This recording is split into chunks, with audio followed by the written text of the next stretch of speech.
if I could say anything to my body right now, it would be, could you just do your best of someone better? Oh, wait till you see the way in. I stood on the scales and went, really?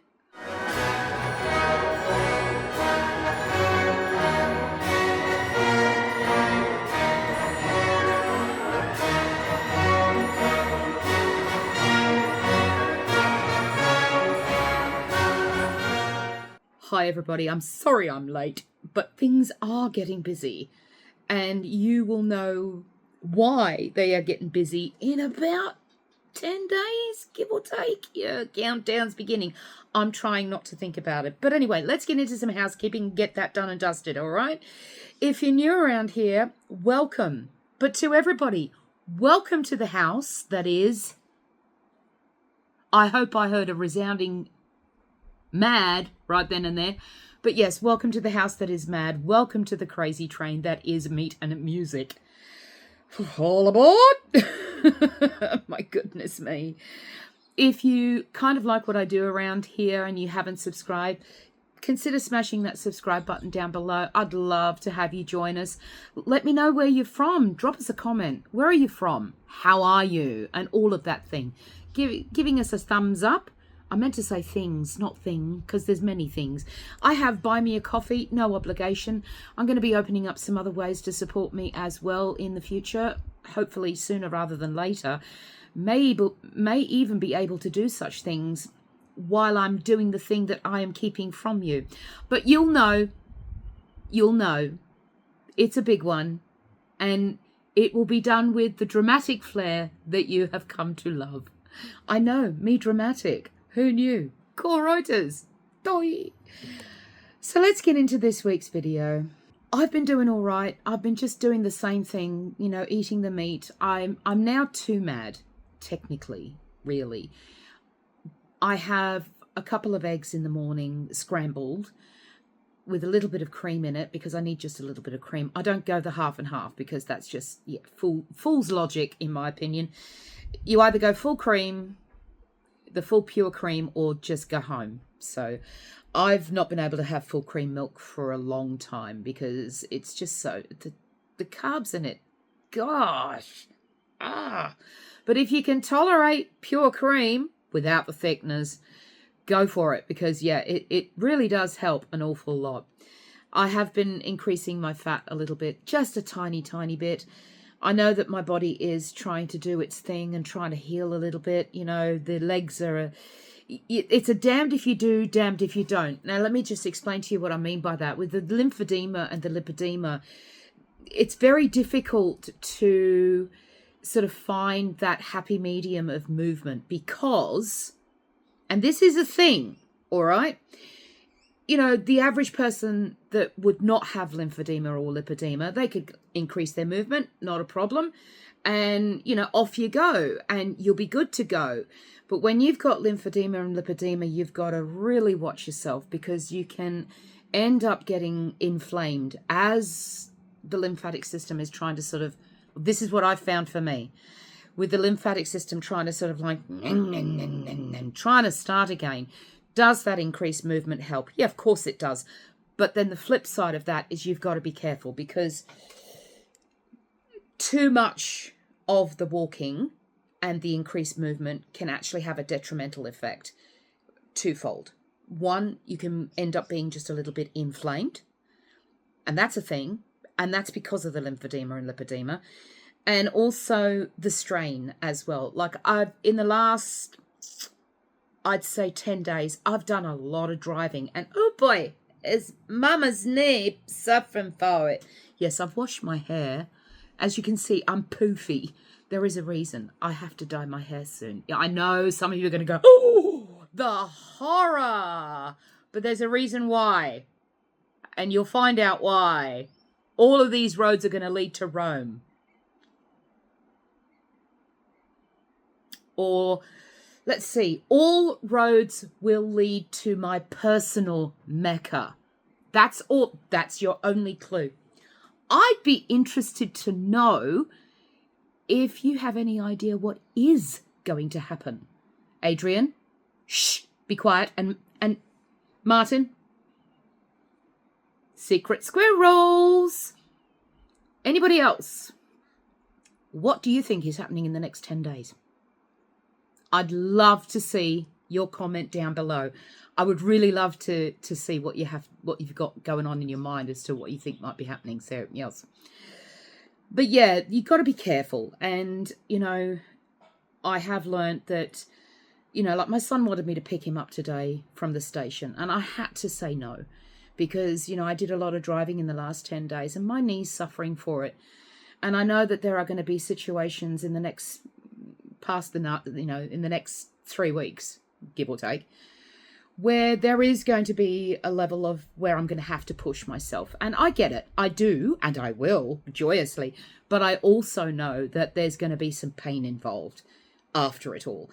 And that is where I'm going to have to remember my own little mantra, be kind to yourself. I have to be kind to myself because I know I'm going to cop it.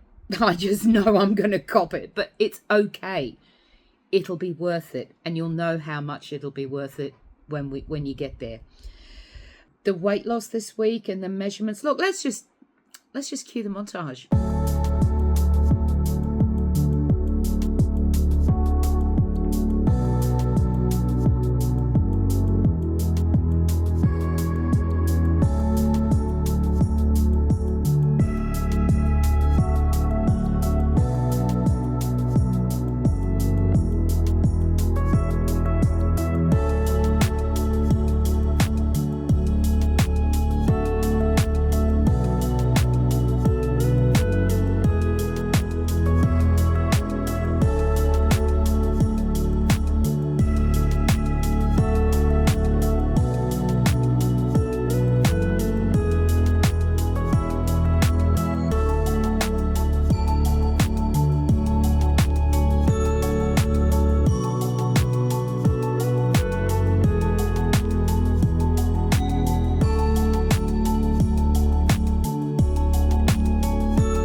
So yeah, it's kind of weird. I still have that sort of whoosh feeling up here. I feel thinner. I know that sounds really strange to say because I'm still quite big, but I do feel like there has been a shedding of the fat, of the weight kind of thing. And yeah, it's getting to the point now where looking at the photographs, it's like, wow. Like last week's photograph where I pulled in my top of my nightdress. You know, I've been feeling that for a while. And to actually see the photograph, it's like, whoa, that's kind of something. One of the other little changes that I noticed that a couple of Saturdays ago, I went to the shopping centre and, you know, I organised my scooter, right? And I was able to have the arms down of the scooter because I've lost enough off the top of the hips that the arms come down and they don't move. I'm not moving it with my excess flabberoonie, if you like. And, you know, like, a year ago, when I was in the scooter, I had to have one of the arms up because my flabberoonie was lifting the arm of the scooter chair up. But this time I didn't have to do that. It was quite strange, One of the things I did, I went to the shopping centre on Saturday. One of the things I struggled with was just people like this. I'm in a scooter. That's one. Two, I'm not exactly small. Be hard to miss me. But, you know, it's just this sort of like, I mean, people have been like this with their noses in their phones for quite some time. And I get it. But it's getting worse. Wow. And, you know, Adrian was up here and we were discussing it in the car. And as he said, you know, there's already a whole generation that doesn't know what it's like to not have a phone in their face. And I'm like, ooh, it's scary. It's scary. So by that, people aren't noticing me. You don't get any of the staring that big people often get, because they're so busy with their noses in their phones. You know, they don't see what's going on around them, and that suits me just fine. You know, that really does.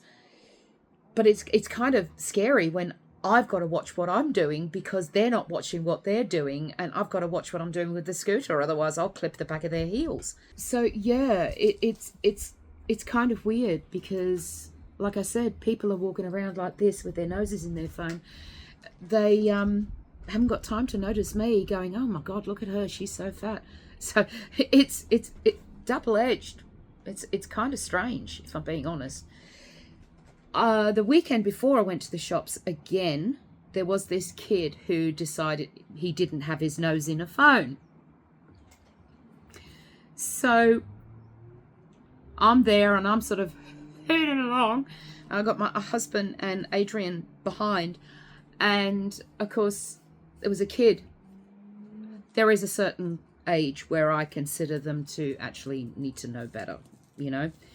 And when I sort of tend to not see the parents say anything, then I will generally say something, but it's what I said. So this kid was saying, Mummy, look at her, you know, the usual thing. So I actually reversed the scooter and I went, do you want to know the real kicker, kid? This kid was like, oh. And then the mum looked at me and I looked at the mum and I just went, I said, just a little over a year ago, I was twice this size. And then I just drove off. I'm like, And of course, Adrian noticed, what did you say? So I told them, you see, in the past, what I used to do was, it was very much I'd go up to the mother and I'd say, are you going to tell this kid that hurts my feelings? And that is hurtful? Because if you won't, I will. I didn't do that this time. I just said, yeah, and the kicker is, this time last year, I was twice the size, and whoosh, off I went. I thought, wow. And that was an example of a kid who happened to not have his nose in a phone. So he was aware of what's going on around him and the different things you say. But even when I said that, I felt like I still don't have anything to prove because I know I've done the work and it's not over. There are certain things that I'm entertaining in my head that I really, really want to do. And one of those things, damn, hubby and I need a holiday. We haven't even had a proper honeymoon. We had one night, that was it. And then the next day it was straight back into life. And we already had Dylan at the time, who was about, 4 or 5. And yet we time out. We need a time out. We really need a time out. So, you know, that's something that, you know, hubby and I really want to do, you know, within the next 6 months. Just go away, lock ourselves away and just be a husband and wife and not have to worry about being on the crazy train of being a parent all the time. Everybody needs a break. They deserve it. I think the fact that we've never actually had a holiday together would constitute as us really deserving a bit of a break. What say you, hubby? Speak up. Yeah. He said, yeah. Now, I usually do my videos on my own. And I usually hate being interrupted. But hubby's sitting right there. So I'm not saying anything that I wouldn't say to him or what he doesn't already know. Was there anything you'd like to say, dear? Do you want to come and say hello? Oh, go on. They're dying to see you. Next time. Oh, no. Make it now. What? Yeah, but what would be different then as opposed to... Your hair's as puffy as mine. We've both washed our hair, you see. Come on, come and say just a quick hello. Come on. There are a ton of people who would love to say, oh, look, there's her husband. Come on, come and say hello. Here he comes. Peer pressure, please. Yep, absolutely. I don't do Here you go. Live and unplugged, coming at you from Narangba in Queensland. Here's the ever-suffering husband. Hello. Hey! So, yeah, look, there's lots going on. There's lots happening. and I've got to get stuck into it. So look, I'm going to ask you to be kind to those around you, protect your peace, don't take any crap, and be kind to yourself. You are loved, you are appreciated, and you are enough. I'll see you next time, folks. Mwah!